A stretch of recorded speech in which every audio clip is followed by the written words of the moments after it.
Hey dolls, thanks for joining me for my very first video. If you don't know me, my name is Trinity. Some of you may know me from my makeup channel. I'm a professional makeup artist. I've been doing makeup for 14 years. So I do have a YouTube channel that sometimes I post videos to, but this channel is going to be specifically for my surgery journey. So let's just jump right into it. All right, so let's get the juice here. What is my surgery date? My surgery date is Thursday, March 8th, 2018. So 3/8/18.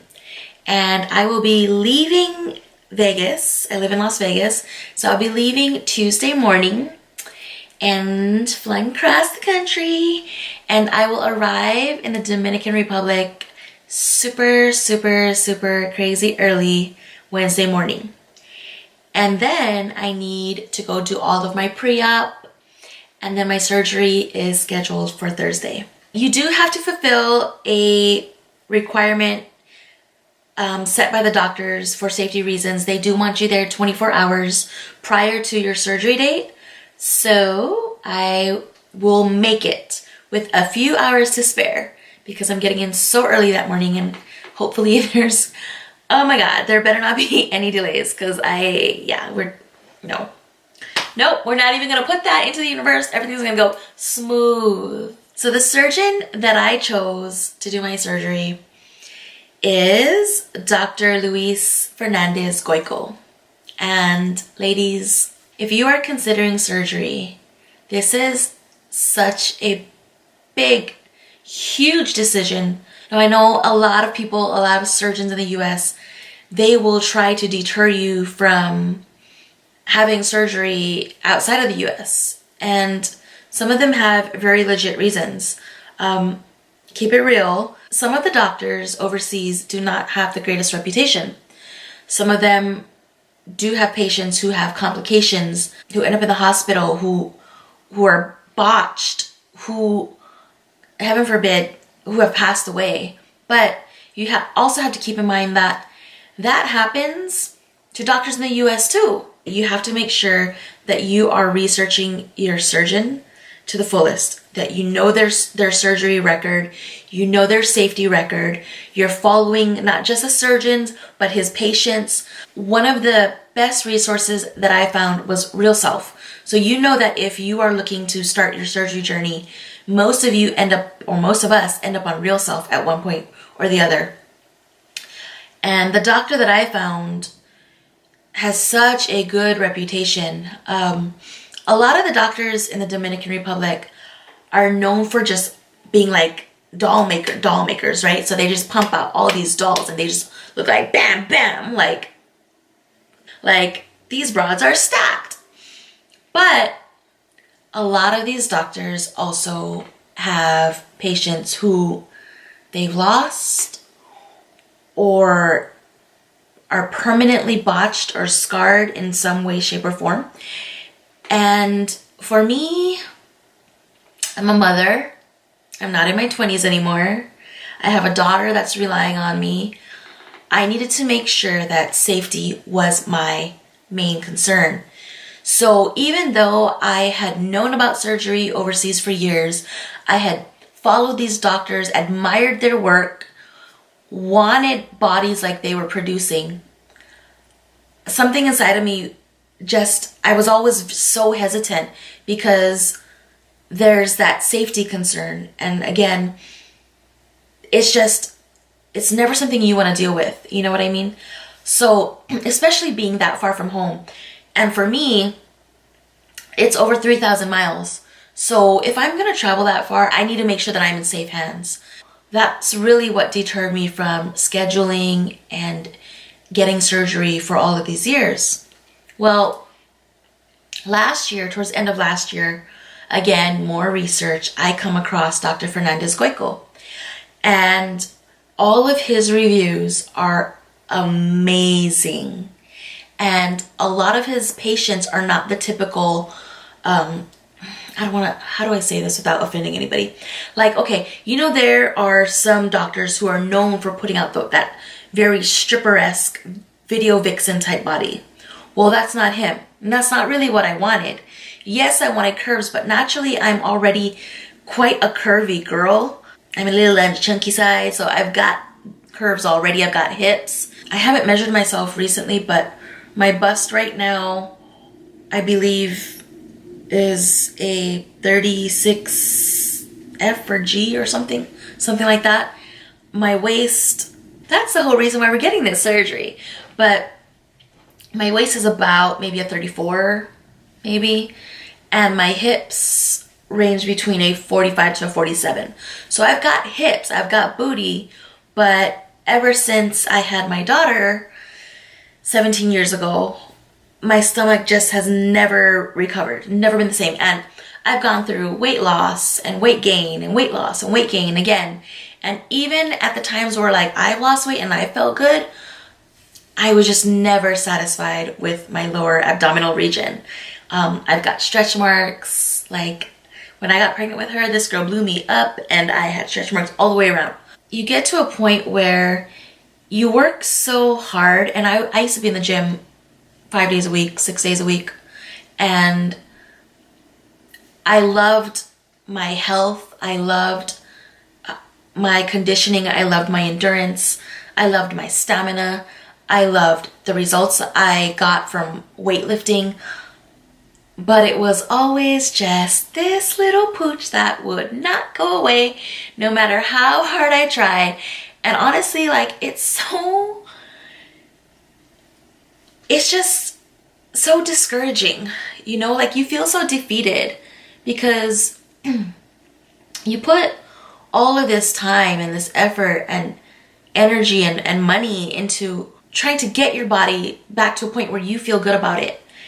And it just doesn't happen because of this just one area that's just like, I'm good, I'm gonna stay right here, you know? So finally I said, you know what, my daughter is about to graduate this year.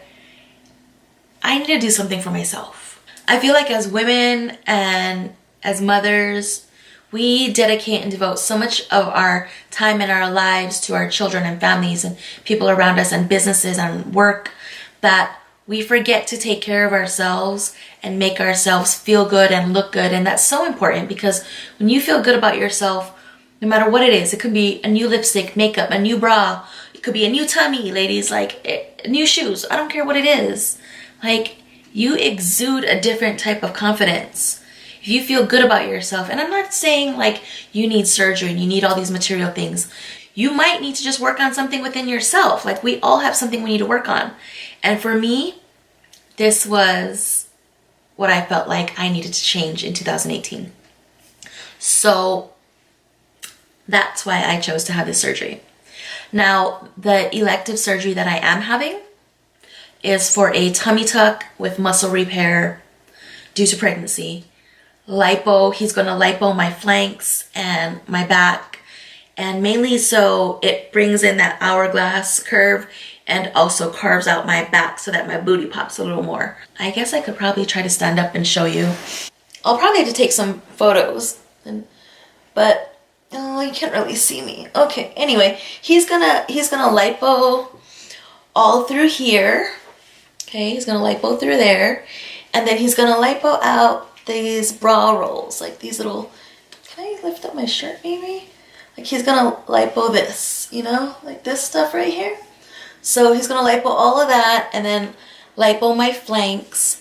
We're gonna see how that turns out for him or how that turns out for me. I probably have not been in a two-piece bathing suit or bikini like comfortably since I was like 20, because I had my daughter at 21.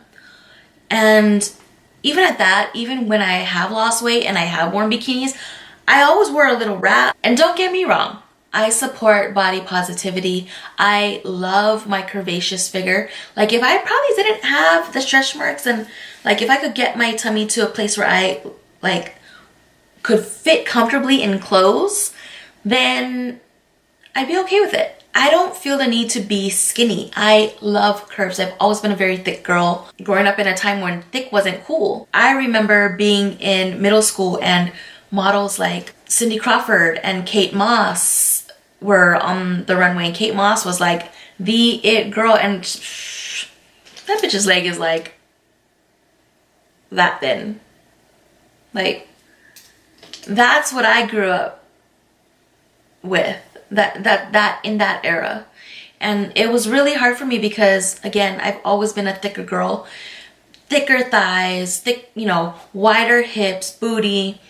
And I remember always feeling so bad about myself when it was like time to go school clothes shopping. And jeans were the absolute worst. I could not find jeans to fit my life. What? No. What am I trying to say? I could not find jeans to fit me to save my life. Yeah. It was a struggle. Like, everything was tight on the hips and the thighs, and then the waist was loose in the back. Like, those were the problems I had, and those are the problems girls want today, but these are not the problems girls wanted back in the 90s. Like, that was not cool. And I remember being a sophomore, and I was in my biology class, and my teacher at that time, she was the sweetest lady, and I love her. Her name was Mrs. Huntley. And I know she did not mean this in a bad way, but she sat there and she was like, "You're sexy." And she's like, "Doesn't she have a sexy body?" And you guys, I was probably like a size 5'7" then, but booty and thighs and hips. And I just wanted to melt into my chair and disappear because all the boys looked at me, and not in a good way. I felt like they were like, "She's fat," you know? And so it's always been like something that's kind of been in the back of my head where, you know, I never felt good growing up thick.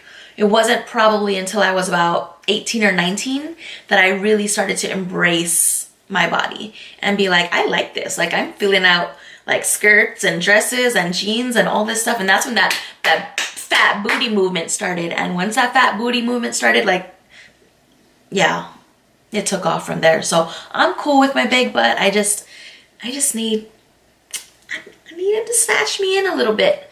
So, okay. Why did I choose Dr. Fernandez-Goico? 1, because of his safety. 2, his work is so clean. So clean. And I've never seen a surgeon whose incisions were so smooth, so clean, so thin. When they healed, I swear it was like the size of a thread.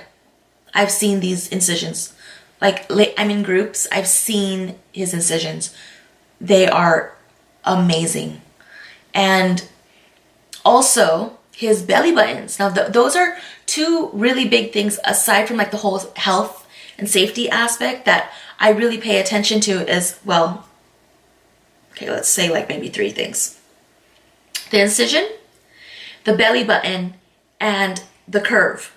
Okay, so if you have been researching tummy tucks and lipo in the US, most of these surgeons put you out looking like SpongeBob SquarePants. And I am not trying to look like this piece of paper.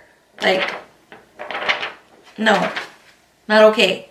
Like, you look like a square. Like, it's just, why? Why do you do that, surgeons? I need answers. Like, who said that's cute? Like, a woman, I want my curve. That's what makes me feel feminine. That's what makes me feel sexy.